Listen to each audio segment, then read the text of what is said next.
एक नाशिक न्यूज, प्रेक्षकांचा विश्वास आणि निष्पक्ष पत्रकारितेची ओळख।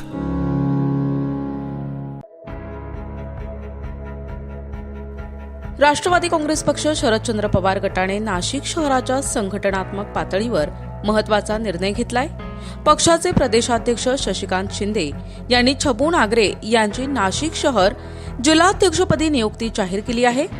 पक्षासाठी केलेले योगदान, संघटन बळकट करण्यासाठी घेतलेली मेहनत आणि सर्व समाज घटकांना सोबत घेऊन काम करण्याच्या क्षमतेची दखल घेत त्यांच्यावर ही जबाबदारी सोपविण्यात आली आहे। तसेच पक्षाचे राष्ट्रीय अध्यक्ष शरदचंद्र पवार यांचे विचार सर्वसामान्यांपर्यंत पोहोचविण्यासाठी प्रयत्नशील राहण्याच्या अपेक्षाही नियुक्तीपत्रात व्यक्त करण्यात आल्या आहेत। यावेळी नाशिक शहर संपर्क प्रमुख तथा माजी आमदार सुनील भुसारा, महाराष्ट्र प्रदेश राष्ट्रवादी युवक काँग्रेसचे अध्यक्ष महबूब शेख, नाशिक तालुका अध्यक्ष संतोष गायधणी, जिल्हा युवक अध्यक्ष दिनेश धात्रक, नाशिक विधानसभा अध्यक्ष अशोक पाळदे, संतोष काडेकर, उमेश खातळे यांच्यासह पक्षाचे अनेक पदाधिकारी उपस्थित होते।